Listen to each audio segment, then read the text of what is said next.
Alors, aujourd'hui, j'achève un petit parcours sur ce qu'on avait fait au stade du miroir, et ensuite, je commencerai à vous faire le montage du graphe du désir. Puisque, au fond, la thématique que je vais suivre toute l'année, c'est de parcourir toutes les définitions que fait Lacan de la structure, de ce qu'il appelle lui la structure, parce qu'il est le seul à avoir cette conception de la structure. Et évidemment, c'est directement lié à la pratique. Lacan, quand il travaillait, en général, je ne parle pas simplement comme analyste, mais il a suivi, par exemple, du point de vue de la linguistique. Au départ, il était sur Saussure, donc il avait des conceptions de la linguistique comme Saussure. Ensuite, il a découvert Jacobson, ils ont beaucoup sympathisé. Et petit à petit, il a glissé par rapport à la linguistique, puisqu'il a fait une définition du signifiant qui n'est pas du tout reconnue par les linguistes, et il a eu l'appui très fort de Jacobson, qui lui a dit que la définition que donnait Lacan du signifiant, c'était juste. C'est-à-dire qu'un signifiant, c'est assez variable du point de vue. Ça peut être un mot, ça peut être une phrase entière, ça peut être un livre entier même, qui a une fonction de signifiant dans un contexte de savoir, par exemple, dans un séminaire. Un séminaire peut être insignifiant de tous les séminaires, par exemple, des choses comme ça. La troisième, c'est quand même une conférence qu'il a fait à Rome, où il balaye tout son enseignement. Et il amène la suite, qui est quand même, à la limite, une révolution considérable par rapport à ce qu'il disait au départ. Mais quand même, on retrouve toujours chez lui des points d'appui qui sont depuis le début. Et des fois, il fait une trouvaille, Lacan, par exemple, en fonction de la parole et du langage. À un moment donné, il parle de la bande de Mébus, puis après, on n'en parle plus. Mais il a déjà pigé un truc, et il va revenir plusieurs années plus tard pour utiliser justement la topologie de la bande de Mébus pour pouvoir avancer dans son enseignement. C'est comme ça qu'il procède. Ou alors, il suit également les évolutions de la science. Alors, au début, il est avec Descartes, après, il est avec Newton, et puis un beau matin, il est obligé de répondre à la théorie des quanta, puisqu'il s'agit de questions de réel. Et il fait des changements radicaux, tout en disant toujours, par exemple pour la science, que même les découvertes de la particule, il les appelle des psarticules. Les psarticules, pour bien montrer que ce sont quand même des hommes qui les ont découverts, et que dans le fond, ce qu'ils découvrent, ce n'est pas forcément le réel. Tout ça, c'est la poursuite de la question que tout le monde se pose de l'origine. Est-ce qu'il y a de l'un à l'origine ? Et puis vous savez que dans l'histoire de la science, en particulier de la philosophie aussi, les savants faisaient des découvertes qui les mettaient en danger par rapport à l'Église. Parce qu'il y avait des découvertes qui faisaient qu'on mettait en question l'existence de Dieu.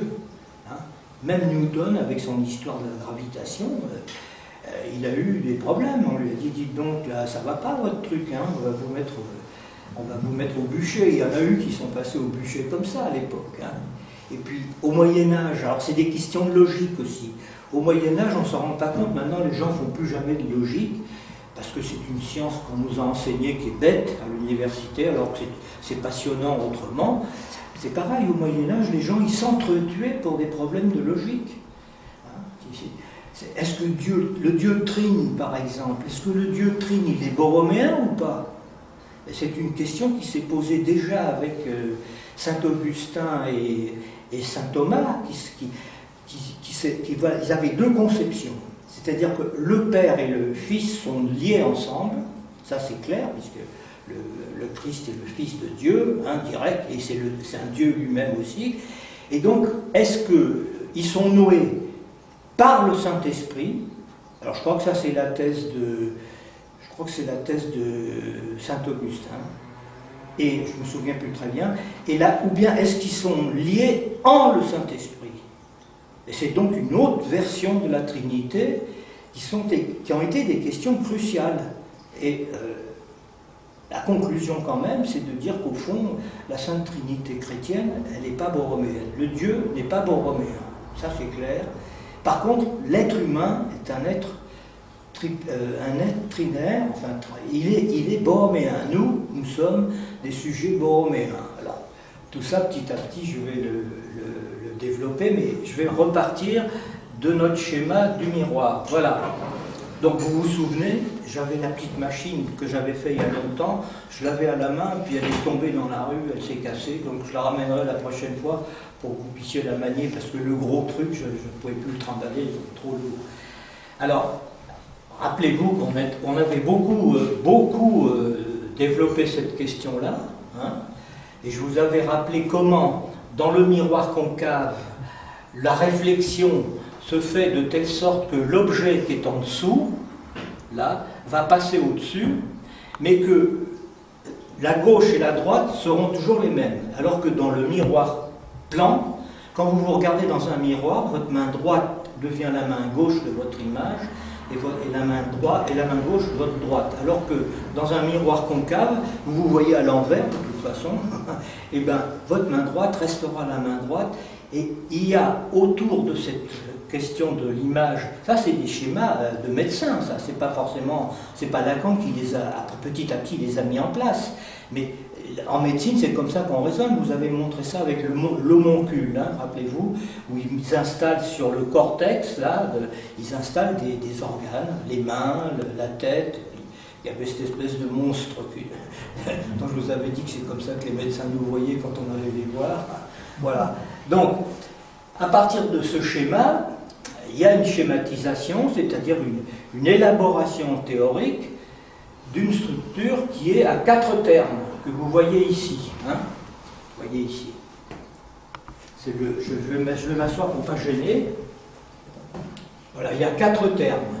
Il y a le sujet dans un rapport à l'autre, hein, c'est ce sujet qui est là, dans un rapport à l'autre qui n'est pas de l'autre côté vraiment du miroir, qui est justement celui qui fait bouger le miroir pour que l'enfant repère son image. Et l'enfant devant un miroir, si vous voyez des vidéos, il est constamment en train d'interroger son image, il se penche, il regarde, tout ça, et en même temps, l'autre, qui est l'autre parental, lui dit des choses. Hein, les premiers mots lui donnent son nom, par exemple, hein, des choses comme ça.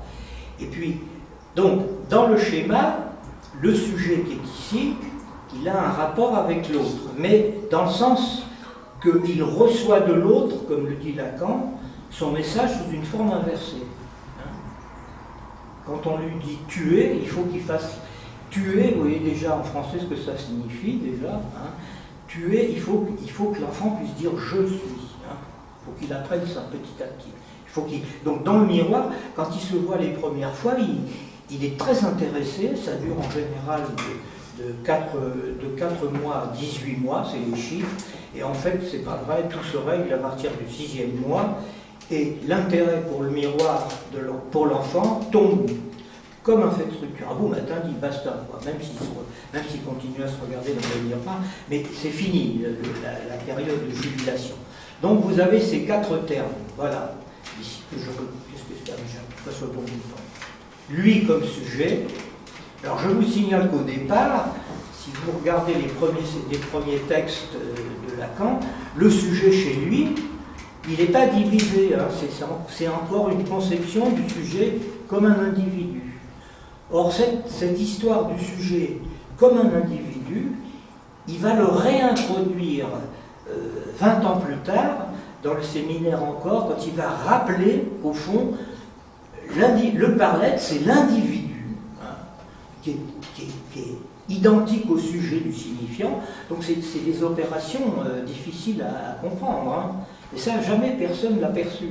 C'est-à-dire qu'il réintroduit dans la conception du sujet la notion de l'individu. Et la notion de l'individu qui est un terme de Marx. Hein. Vous avez fait un travail là-dessus, hein, sur l'individu, la question de l'individu chez Marx. Donc il réintroduit. J'insiste là-dessus aussi parce que Lacan fait un usage de la clinique qui ne porte pas sur la psychopathologie ni médicale ni psychiatrique.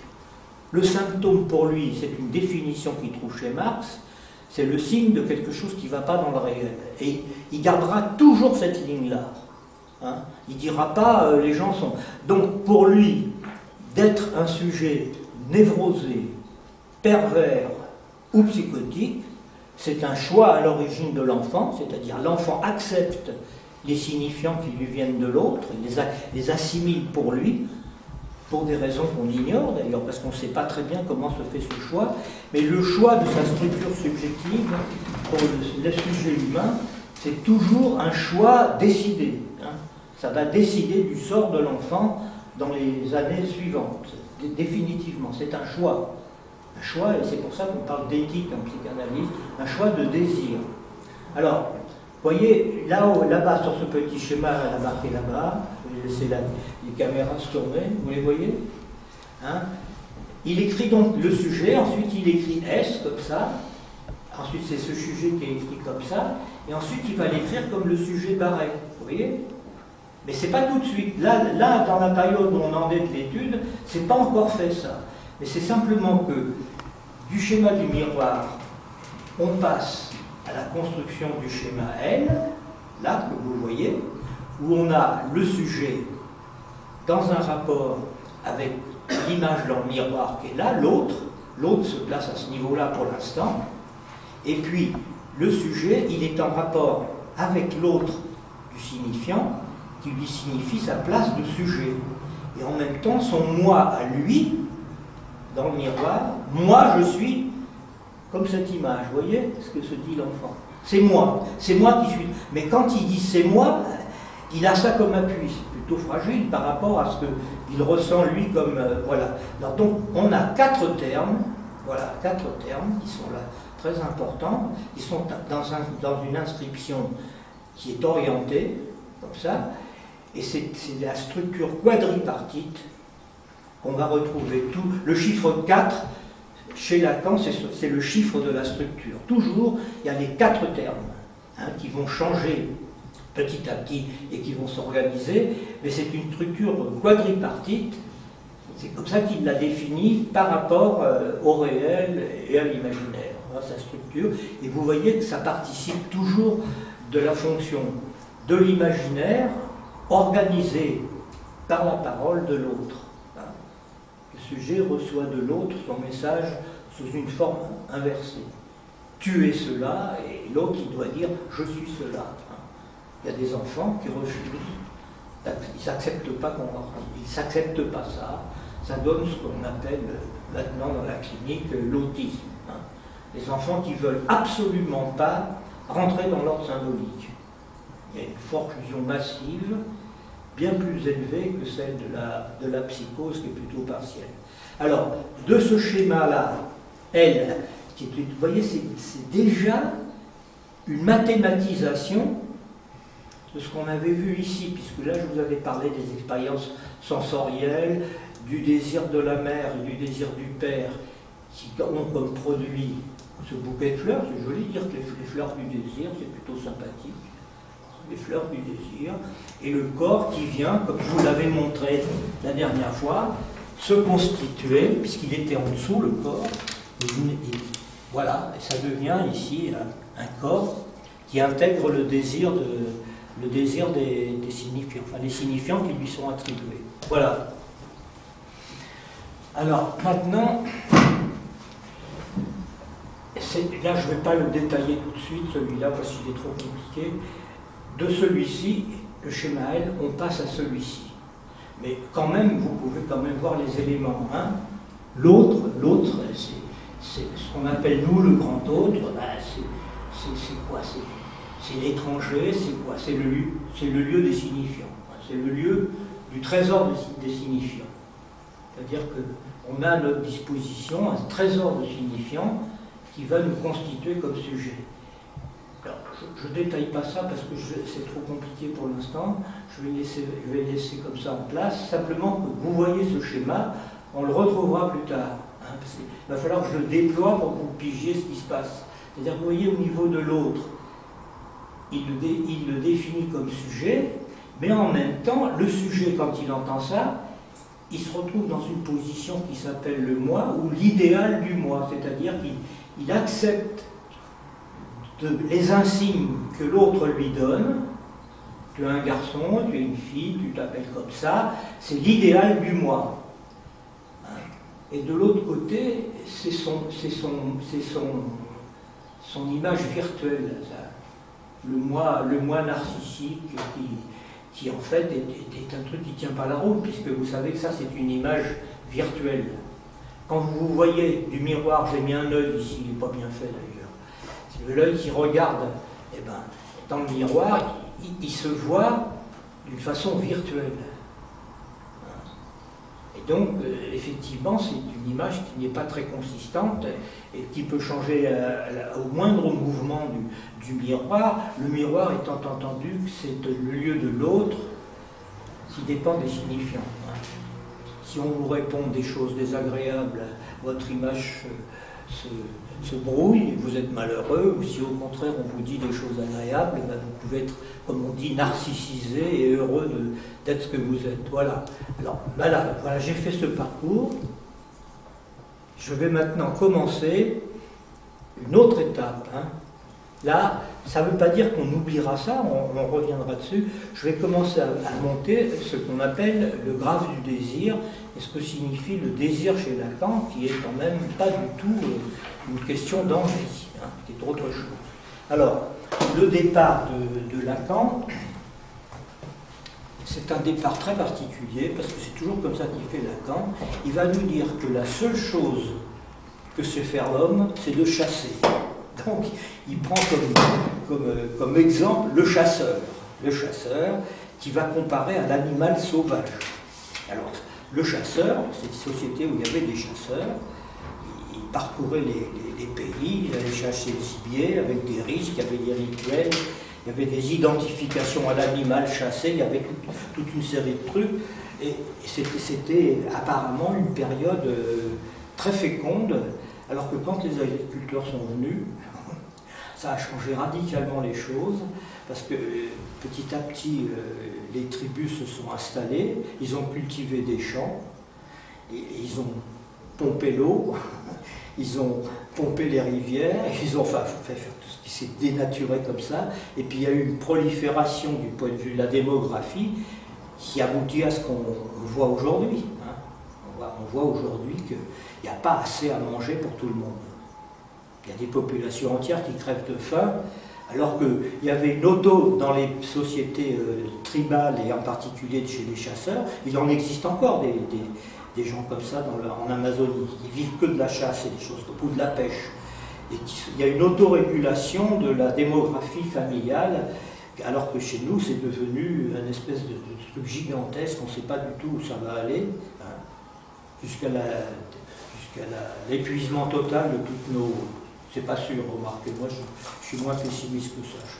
Je pense que les nouvelles générations ont compris des choses.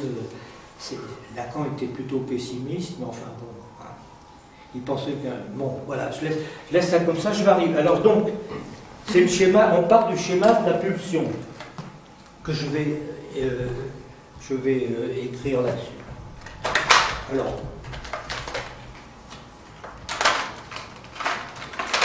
Freud aussi, il a tâtonné pour inventer son truc.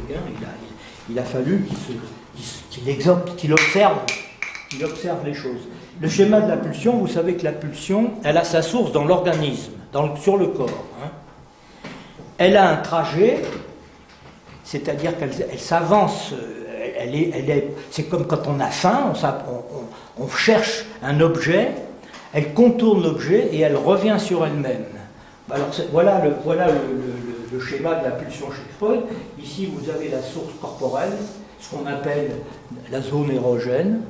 Alors il y a 4 zones érogènes en principe chez Freud, donc 4 pulsions majeures qui sont la pulsion orale, le fait de manger, dont la zone érogène ce sont les lèvres palpébrales, c'est ça. Ensuite, la bouche. Ensuite, il y a l'œil, qui c'est plutôt la fente palpébrale, l'œil, j'ai confondu avec la bouche. Il y a l'oreille, et puis il y a l'anus, hein, comme des zones érogènes. Alors, c'était délimité par Freud, et puis en fait, Freud, à la fin, il a fini par dire, mais ça n'existe pas, la pulsion, c'est une construction théorique. La pulsion, c'est un être de mythe, par contre, il dit grandiose dans son indétermination. C'est comme ça d'ailleurs qu'il n'arrive pas à fabriquer une métapsychologie. Et quant à Lacan, lui, il n'a jamais cherché à le faire. Il a compris que ce n'était pas ça.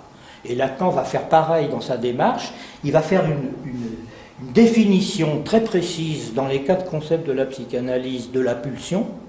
Alors, qui a sa source dans l'organisme, ici, dans les zones érogènes, localisées, que je vous ai données, qui montent comme ça, à la recherche de son objet, qui le contourne, cet objet, on va le mettre comme ça, ici, qui le contourne, et au retour de la flèche, ce sujet, qui était le sujet du besoin, devient un sujet du signifiant. Voilà, ça c'est comme ça que Lacan le montre.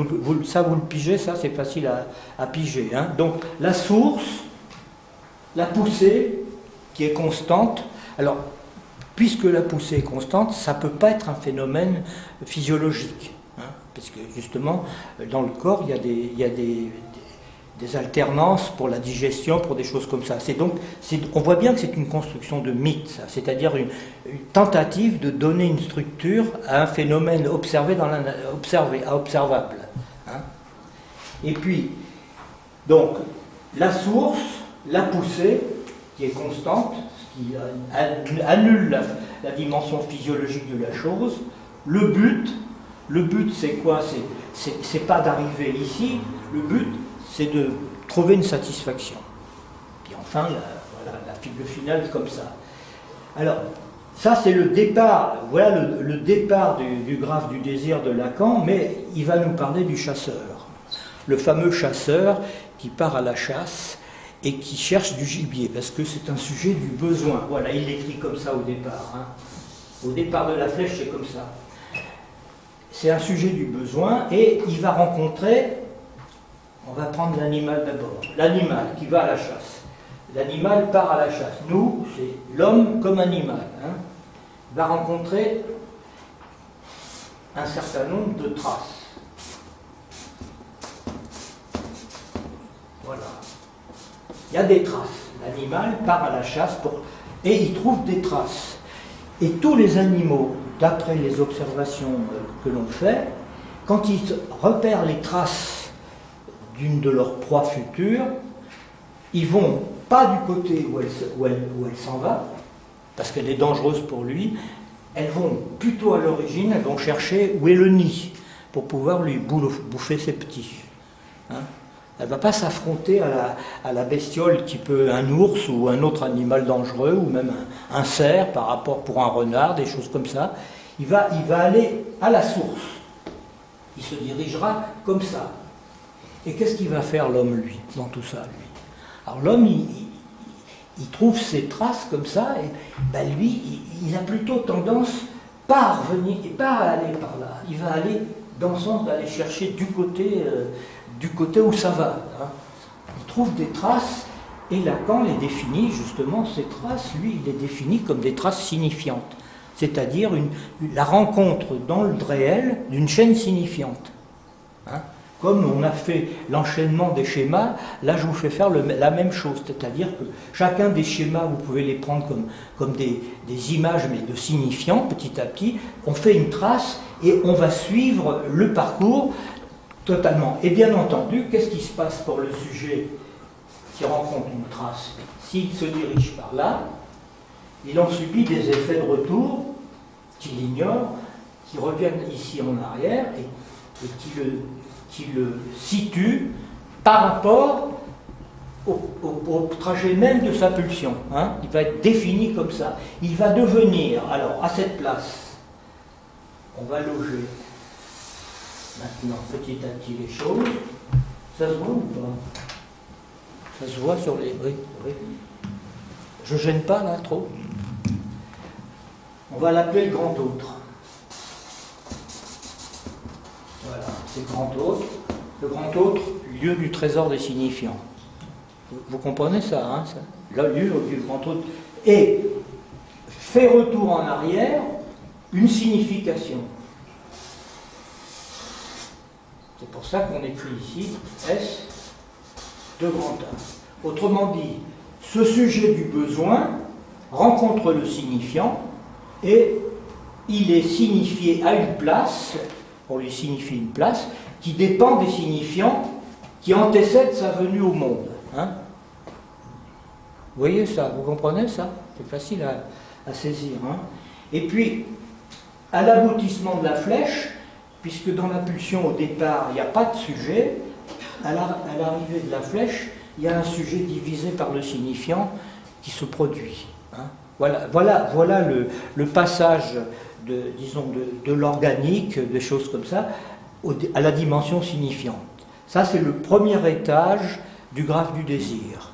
Hein, vous voyez? Alors, l'animal humain, qui lui rencontre la chaîne signifiante, et bien entendu, il en subit des effets, comme je vous l'ai montré au départ, et il va être signifié comme sujet divisé, ici. Je peux poser une question maintenant? Comment? Je peux poser une question? Oui, allez-y. Ça a transformé le... Ça transforme en fait l'être de besoin en sujet. Oui. D'accord. Et est-ce qu'on peut dire aussi que ça transforme l'objet au sens où là ça veut dire que ce sujet n'a plus jamais de rapport à l'objet lui-même et il a toujours rapport, en fait l'objet devient le signifiant, c'est-à-dire que ce sujet a toujours rapport à un signifiant. Alors, oui, c'est ça. Et il n'y a plus jamais d'objet pour lui, d'objet pur, c'est toujours un objet qui fait signe. Il y aura un objet significantisé. D'accord. Nos objets ne sont pas des objets naturels. Même quand on découvre, si vous vous baladez dans une forêt, vous ne ramasserez pas n'importe quel champignon. Et si vous ne connaissez pas les champignons, vous n'en ramasserez aucun. Parce que vous aurez peur d'être empoisonné. C'est comme ça. Donc, on ne va chercher des objets que parce qu'ils ont déjà été nommés, et comme ça, parce qu'on ne va pas goûter des choses comme ça qui peuvent être tentantes. Il y en a qui le font, hein. Ils ont des ennuis avec ça. Alors là, j'en suis simplement à cette étape-là qui montre ce parcours, parce que évidemment, Lacan, lui, toujours, il cavale. Hein, il va encore changer le truc, il va faire encore à nouveau un quart de tour, toujours un quart de tour, jusqu'à ce qu'ils comprennent qu'il y a de la topologie là-dedans, parce qu'au départ, c'est pas comme ça. Vous verrez dans les premiers schémas du montage du graphe du désir, c'est dans le séminaire 3, les formations de l'inconscient, vous verrez que c'est ce premier schéma qui part. Et au-delà de l'autre, bien entendu, il va y avoir quelque chose que je vais simplement ébaucher aujourd'hui, sans le développer. Voilà, ça continue au-dessus. C'est-à-dire que l'autre, quand le sujet rencontre l'autre, l'autre lui a dit « Que veux-tu » hein, que veux-tu? Donc ça détermine déjà un désir. Un désir est nommé par le « que veux-tu ». Le nourrisson, on voit bien que ça joue comme ça avec lui. Hein. Quand il est à la tétée, petit à petit, il se passe autre chose que simplement le nourrissage. Hein. Il commence à dialoguer et tout. Et il va y avoir évidemment un retour par là. Maintenant, alors, le haut du schéma, je ne vais pas vous le faire, parce que je commence que par ce point-là, sur le graphe du désir, qui est relativement difficile à comprendre, si on ne prend pas étape par étape. Vous voyez une trajectoire qui monte ici, et qui rejoint ici, puisqu'il y a un retour des choses, hein, ici, et ici, comme ça, et ici. Ici va se poser effectivement la question de l'objet, d'un objet, ou alors plutôt du moi. Hein. C'est-à-dire que vous êtes déterminé par les signifiants comme moi, ça c'était. On est en ce moment-là dans le registre du stade du miroir, et ici, on est dans le registre de. Comment il s'appelle? On va le mettre, je vais le mettre I de A, mais après I de A, je vais le changer après. Je vais simplement le changer. C'est-à-dire que vous voyez, il y a un circuit qui est en train de s'organiser, mais on n'a pas le haut du tableau. La chaîne signifiante, évidemment, c'est une question essentielle, parce que Lacan part de Saussure. Or, Saussure définit le langage comme constitué de deux flots, deux flots qui sont superposés l'un à l'autre et qui sont dans le sens inverse l'un de l'autre. Hein? C'est-à-dire que ça, c'est le schéma de Saussure, enfin, c'est le schéma des élèves de Saussure, parce que Saussure n'a pas publié son texte, ce sont des élèves qui ont écrit le cours de Saussure. Saussure, quand il a compris que ce qu'il racontait posait de gros problèmes, de très gros problèmes, il a arrêté la linguistique et puis il est allé s'occuper des anagrammes, parce qu'il s'est aperçu que le maniement des lettres ne se faisait pas au hasard et que par conséquent, il y avait des choses du langage qui lui échappaient. Et Jacobson, qui était aussi un très grand linguiste, je vous le dis comme ça, a fait, à un moment donné, il avait une logique de la structure langagière, signifiant, signifié, et puis après il a laissé tomber, et puis il s'est occupé de la poésie.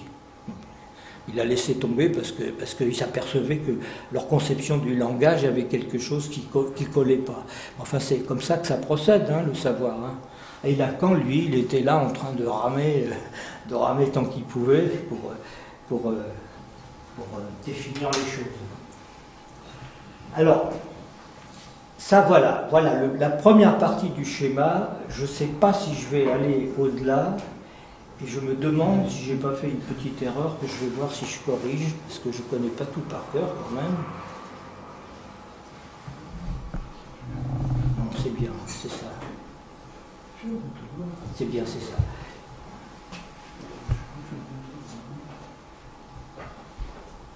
Donc, dans son schéma que vous voyez ici, il va y avoir une transformation, c'est-à-dire qu'il va faire basculer les choses. Je vais prendre ce petit carton là, ici. Je mets là.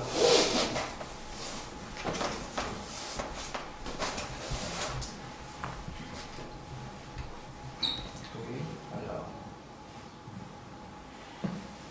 Il va y avoir le sujet qui était à l'arrivée de la pulsion, il va le mettre au départ maintenant. C'est-à-dire que c'est toujours un sujet au départ. Dans son graphe du désir, voilà. C'est toujours le sujet, à l'origine, il est divisé. Hein? C'est ça qui compte. Il s'adresse à l'autre. L'autre lui répondra dans ce sens-là, mais aussi, il y a un retour, comme ça. Il lui répondra par une signification. Hein? Il le détermine comme une signification. Et ici, on aboutit à un sujet qui est en fait un idéal du moi. Hein, I de A. Voilà. La transformation du schéma qui était ici, le sujet du besoin. Et ça, c'est pas expliqué par Lacan. Hein. Un beau matin, vous passez à la page suivante et vous dites, mais comment ça se fait que là, c'était un sujet du besoin, le nourrisson, l'animal, et puis d'un seul coup, ça devient le sujet divisé. Il ne vous l'explique pas. Hein, vous trouvez le schéma comme ça, puis il faut trouver pourquoi il a fait ça. Hein, pourquoi cette courbe de... Ça, on ne le sait pas, les gens ne le comprennent pas, cette histoire de départ comme ça. Simplement, si vous ne repérez pas que c'est un schéma de la pulsion, eh ben, vous ne pouvez pas comprendre pourquoi il a fait ce montage. Lui, quand il suivait sa pensée, il allait au tableau, il mettait des schémas, il ne donnait aucune explication, et puis il continuait son baratin. Il faut donc arriver à comprendre mais comment il est passé de là à là. Il est passé de là à là parce que, vous voyez bien le sujet le premier temps, il est à l'aboutissement de la boucle de la pulsion, mais comme Lacan sait que la pulsion, ça n'existe pas, lui non plus il le sait, et que Freud l'a déjà dit, il a déjà compris ça, Freud, eh ben, il part quand même d'un schéma, et puis finalement il le met à l'origine. À l'origine, il y a du sujet. Hein, si vous n'êtes pas sujet du signifiant, ben, en général, vous mourrez très vite. On sait bien qu'il y a des nourrissons, des morts, morts précoces de nourrissons, des morts subites de nourrissons, ou de gens qui n'ont jamais eu accès au langage, les enfants qui vont dans les couveuses artificielles et dont on ne s'occupe pas. Maintenant, on fait attention parce que au début des années 60, il y a des psychanalystes qui se sont quasiment introduits de force dans des maternités pour leur dire, écoutez, un enfant dans une couveuse, il est tellement isolé, personne ne le touche, personne ne lui parle, il est séparé de sa mère, de l'odeur de sa mère, de la nourriture, tout ça, ça va laisser des séquelles terribles. Bon, ça, on le sait. Alors maintenant, dans les maternités, on fait un peu attention, il y a des psychologues qui viennent, qui s'occupent du nourrisson, on le prend, on s'en occupe comme n'importe quel bébé, et puis, si possible, la mère vient apporter son lait, ou bien on lui donne quelques heures dans la journée pour qu'on touche son corps, quoi. Il faut qu'il soit touché, l'enfant. Et il faut qu'on lui parle. Parce que s'il n'y a pas ça, ça peut avoir des dégâts considérables. Donc, à l'origine, on est comme sujet du signifiant. On n'est plus des animaux, mais on devient des animaux malades. On est malade parce qu'on est contaminé par le langage. Voilà l'affaire. Alors, voilà, il s'adresse là. Donc, comment il est l'autre? Parce que moi, je suis un peu paumé, là. Je suis un petit peu paumé. Il y a un truc que j'ai oublié de faire. Non, ça va. Donc, maintenant, je le reprends ici, et je le mets. Donc, il s'adresse à l'autre. Au petit autre. On va l'appeler comme ça. Le petit autre, c'est-à-dire le partenaire, la mère, tout ce qu'on voudra. Et puis, il va y avoir un circuit qui part comme ça, dans ce sens-là, un autre qui rétroagit également sur la signification. Et là, on va placer le moi du sujet. Voilà, son moi, il est ici. Hein? Et ici, c'est l'autre. Il a son rapport à l'autre, et vous l'avez sur le schéma L qui est ici. S, hein? C'est l'autre qui est là. Et l'autre va devenir, ça va être aussi l'autre maternel quand le schéma sera plus compliqué. Mais laissons les choses comme ça. Et donc ça rétroagit et le circuit part comme ça et revient comme ça. Voilà, il y a tout un circuit qui fait comme ça, et chacune de ces lettres, 1, 2, 3, 4, 1, 2, 3, 4, c'est toujours une structure à 4 termes, qui sont des termes non pas covariants, mais des termes qui s'interagissent du fait de leur position par rapport aux autres. Voilà le départ du graphe du désir. Et le désir là-dedans, vous ne le voyez pas parce que ici on considère que c'est un sujet du besoin au départ, mais maintenant, ce sujet, quand il s'adresse à l'autre, c'est qu'il y a un désir, il lui demande. Et il ne sait pas ce qu'il lui demande. Quand vous demandez à quelqu'un quelque chose, Lacan, il répond, quand on vous demande quelque chose, c'est que vous avez déjà la réponse. Alors on ne comprend pas ce que ça veut dire. Puisque vous lui avez demandé, il a déjà la réponse, c'est pas la peine de demander en gros. C'est pas vrai en fait. Il faut toujours demander jusqu'à plus soif. Sinon on n'a jamais rien. Voilà. Et bien l'autre, qui peut être incarné bien sûr, là c'est l'autre du signifiant, mais il peut être incarné par quelqu'un, le père, la mère, les adultes qui s'occupent de lui, va lui demander « que veux-tu » Et le « que veux-tu » ça a une résonance surmoïque. Hein? Bon, je vais rester là-dessus, puis on va discuter. On va discuter ensemble. Parce que je voudrais que vous me demandiez des précisions sur le fonctionnement des schémas comme ça. Hein. Alors, vous remarquerez quand même que là, il y a une rotation qui s'est produite ici. Hein. Le sujet, il vient ici, et à la place, l'idéal du moi, qui dépend du grand autre. Donc cette bascule vous montre comment ce schéma, c'est déjà un schéma topologique. C'est pas de la géographie, c'est-à-dire que ça a bougé. Hein. Et tout ça, chez Lacan, quand vous voyez le truc, c'est très difficile à piger. Hein. Alors, si vous avez des questions qui se posent à vous. Alors, l'histoire de... Bon, attends, mais je vais reprendre. L'histoire de son rapport à Saussure, donc les deux courants qui sont dans le sens inverse les uns des autres, eh bien, ici, vous allez avoir un courant signifiant dans ce sens-là, hein, par exemple, mais au-dessus, il y a une chaîne inconsciente du signifiant. C'est ça qui va se rencontrer. Le sujet, quand il rencontre le langage, il ne rencontre pas simplement des significations. Ces significations sont déterminées par des signifiants. Voilà, c'est comme ça que mais je ne veux pas monter le suivant parce que ça va être trop compliqué tout de suite. Alors, n'hésitez pas, si vous voyez qu'il y a des...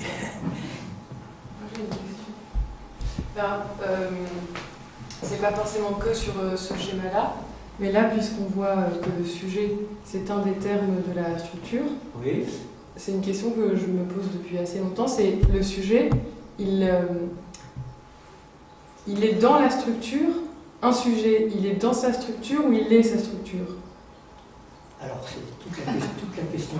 C'est-à-dire que le sujet, au départ, Lacan dit qu'il est représenté par un signifiant pour un autre signifiant qui ne le représente pas. Déjà costaud, hein, ça va. Hein. Et en fait, à la fin de son enseignement, il va dire qu'au fond, le sujet, ben, c'est la structure même, c'est un trou.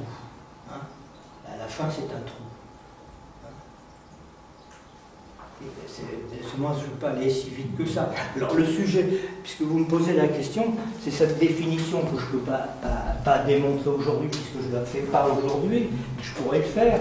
C'est-à-dire que cette histoire de sujet, Lacan va dire qu'il est représenté par un signifiant maître, hein, on va écrire le discours du maître ici, et en dessous, le sujet. Hein, il est assujetti au signifiant.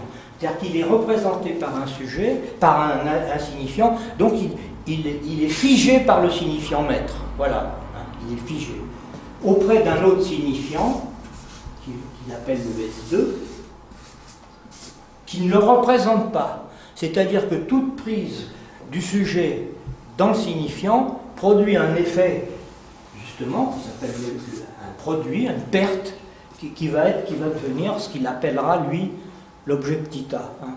Donc ici, je vous ai simplement fait un schéma du discours du maître, mais c'est l'illustration de cette chose-là. Hein. Voilà. Alors, à partir de là, vous comprenez, quand il parle du sujet divisé, on se perd parce qu'on ne comprend plus par rapport au nourrisson, par rapport à l'individu. Il va falloir du temps pour élaborer ça. Parce que cette structure quadripartite, qui va devenir le mathème des discours, petit à petit, va montrer que ça tourne et que chaque déplacement d'un quart de tour, c'est toujours le quart de tour, toujours l'histoire de la bande de Mébus, qui est toujours là derrière, hein, qui va déterminer des formes de discours différentes. Alors, est-ce que j'en parle là? Ça me paraît un peu vite. Hein. Bon.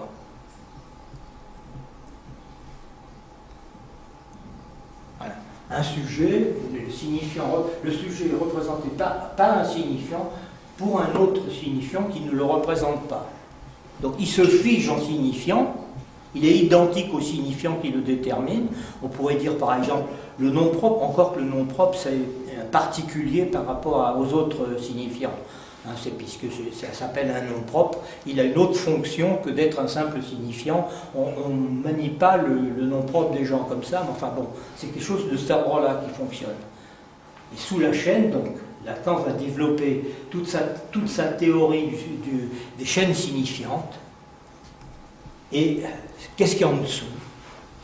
Qu'est-ce qu'il y a en dessous? Alors, il y a un certain nombre d'objets, parce que vous voyez que ce dont il s'agit, quand on est représenté par un signifiant, il s'agit de castration symbolique, hein, c'est-à-dire que vous êtes représenté par un signifiant, hein, c'est un signifiant qui vous représente.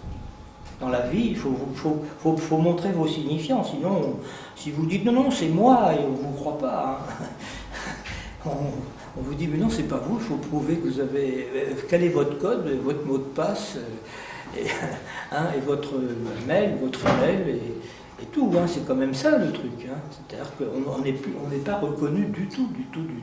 Et donc, on nous demande déjà à vous amener avec un signifiant maître, mais en plus de ça, il va falloir vous donner le code en plus d'un signifiant qui ne vous représente plus, puisque vous n'êtes que l'objet d'échec de cette opération-là.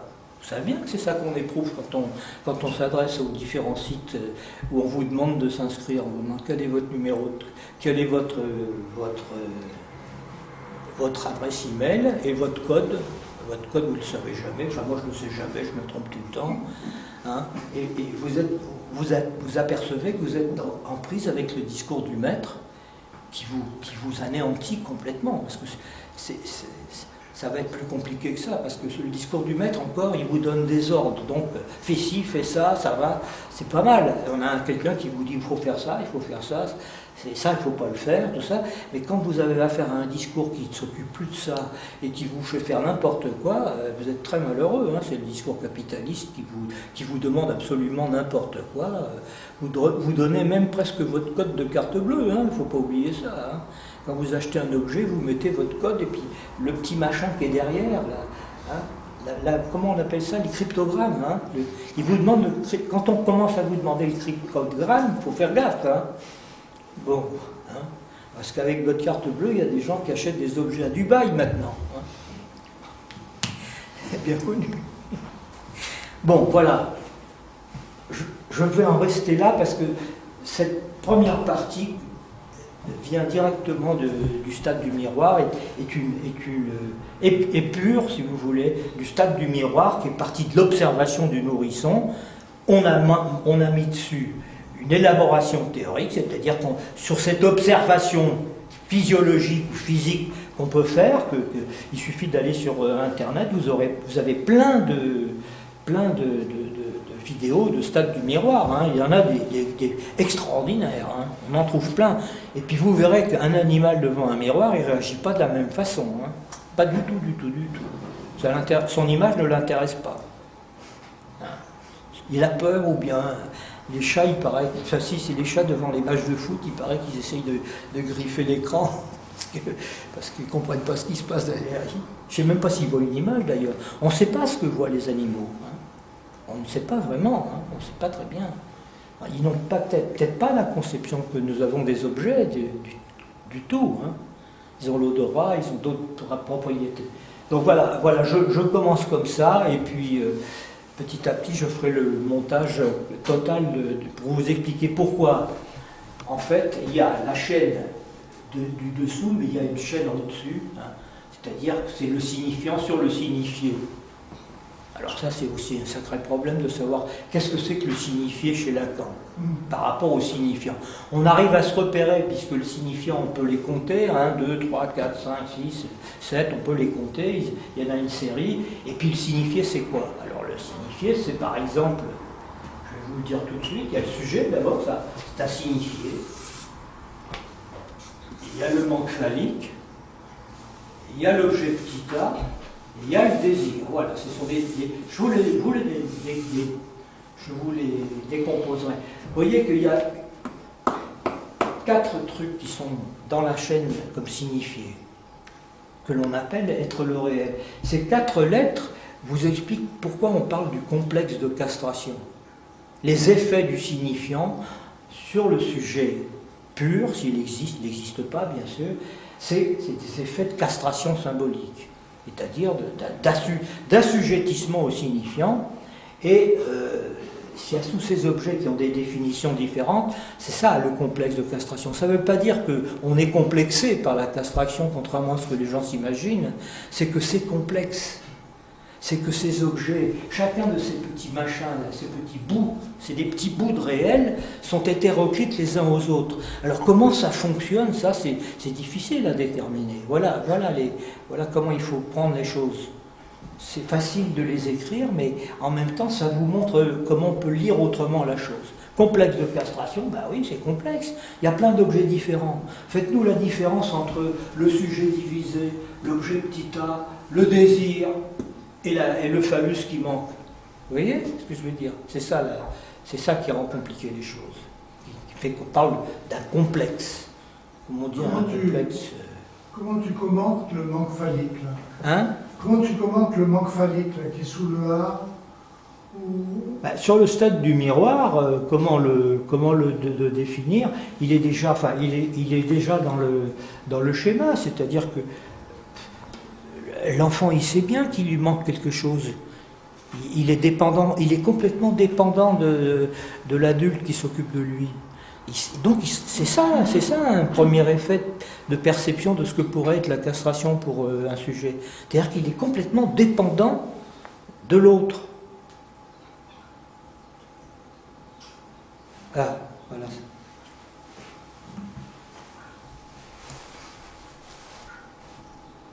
Bon.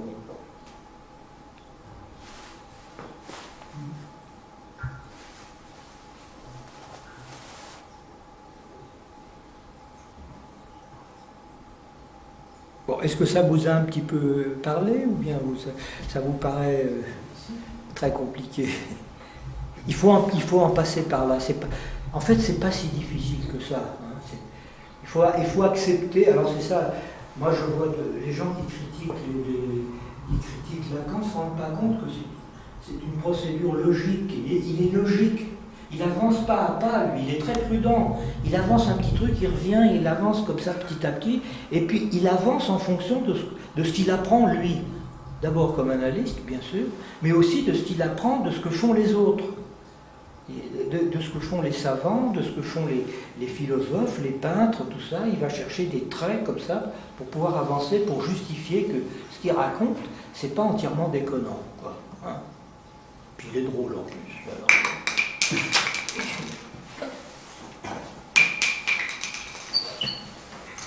Ah,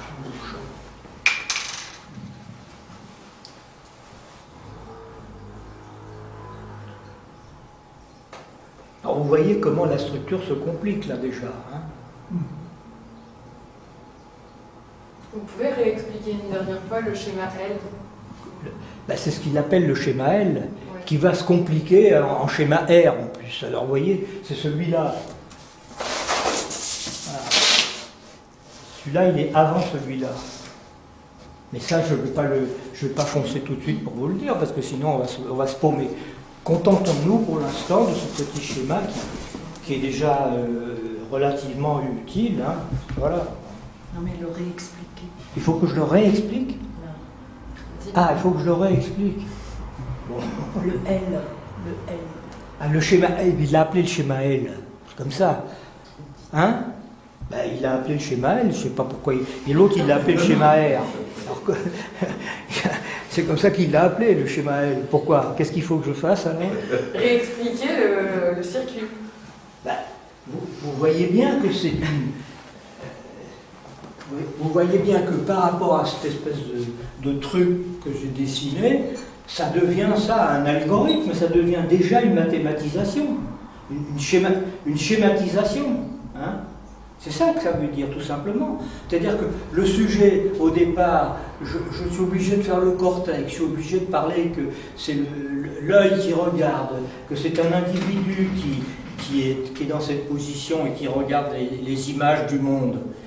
Et bien là, d'un seul coup, je mets une lettre à la place. Je simplifie le truc, c'est-à-dire que tout ça, ça se trouve ici.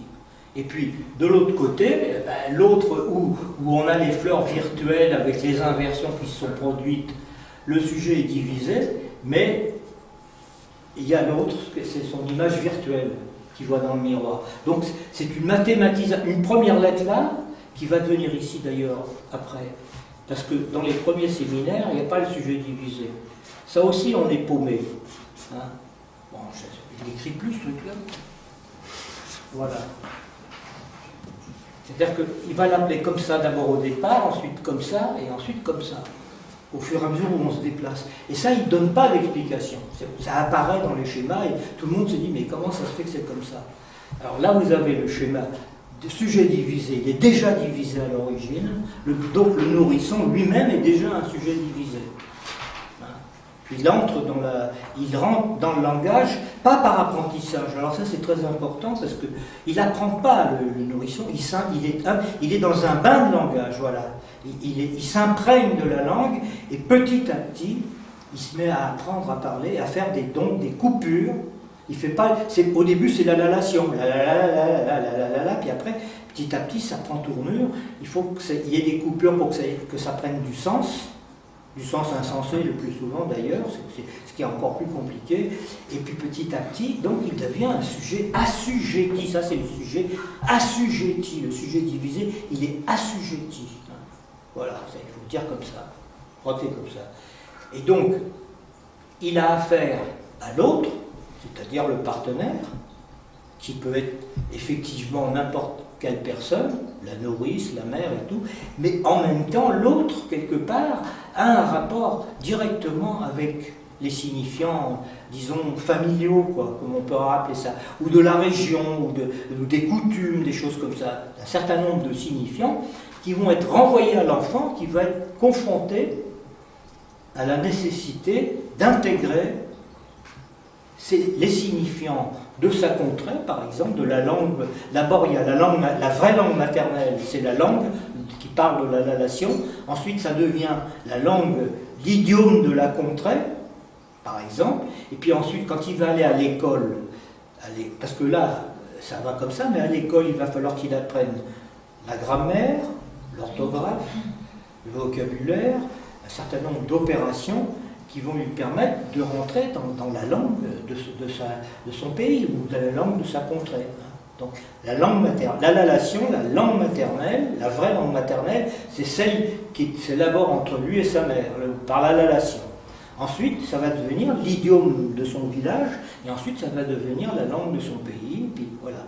Par apprentissage, qui se fait pas par hasard d'ailleurs, en général, autrefois c'était assez respecté, l'école maternelle durait jusqu'à 5 ans.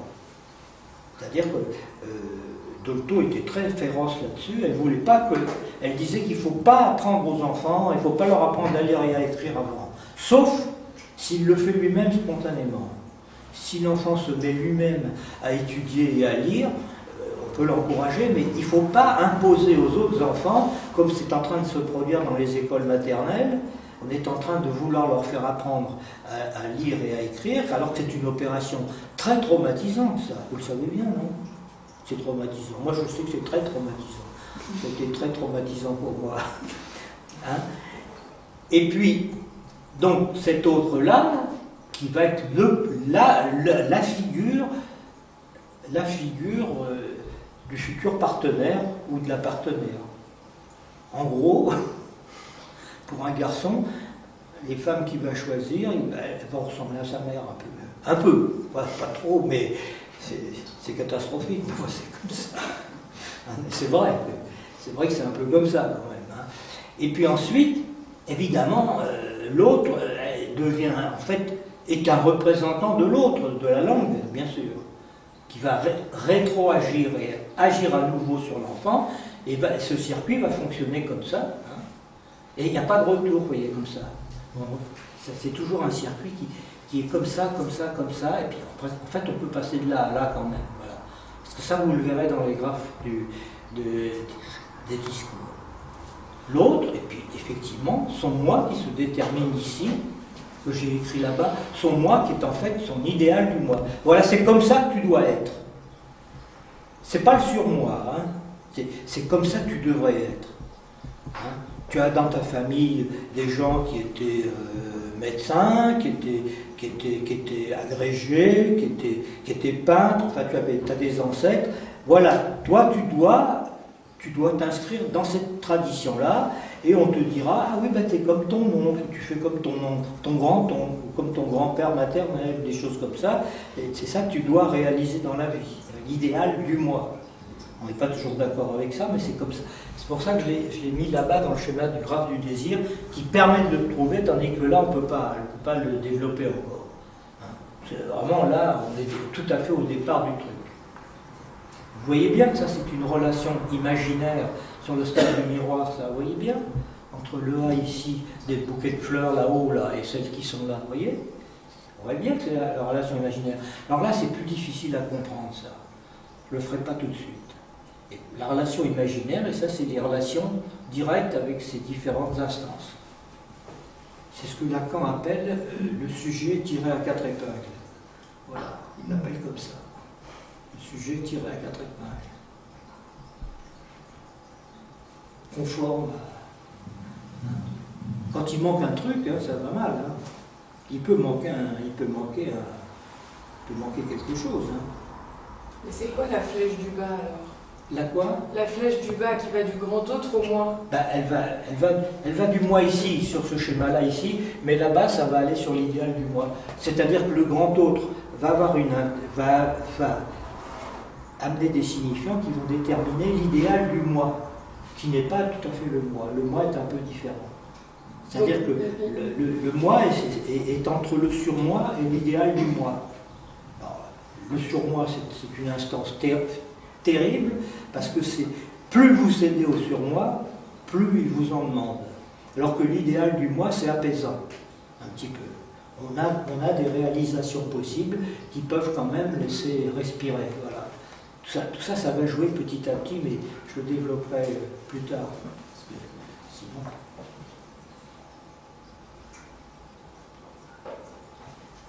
Bon.